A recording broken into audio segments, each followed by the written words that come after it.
Тази случка доказва пророчеството на Мухамед и че той е предизвестен в Библията. Когато пророкът Мухамед, мир нему, бил още дете, той се отправил на търговско пътуване към района на Дамаск, Шам, заедно със своя чичо Ебу Талиб. Това пътуване се случило преди неговото пророчество. Когато керванът спрял да почине в близост до Шам, в този район живеел християнски монах, който имал дълбоки познания за свещените книги. Името му било Бахира. Въпреки че в продължение на години не обръщал внимание на минаващите кервани, този път той ги наблюдавал внимателно.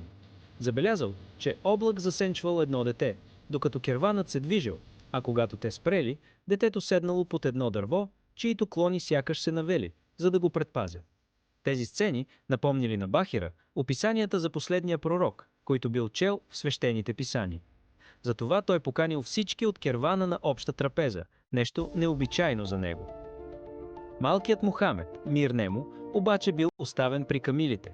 Когато Бахира огледал присъстващите, забелязал, че някой липсва и настоял и детето да бъде доведено. Когато Мухамед, мир нему, дошъл, Бахира го наблюдавал внимателно, разговарял с него и му задал няколко въпроса.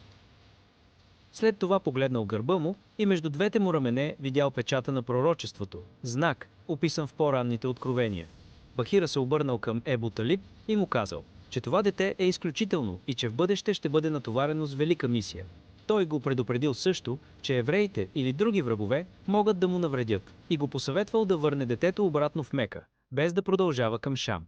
Ебу Талиб приел тези думи сериозно и прекъснал търговското пътуване, връщайки се в Мека заедно с Мухамед, мир нему. По този начин Аллах опазил своя пратеник още от детска възраст. Тази история е едно от свидетелствата, че пророчеството на Мухамед, мир нему, е било предизвестено в по-ранните божествени писания и че той е бил под специалната закрила на Аллах.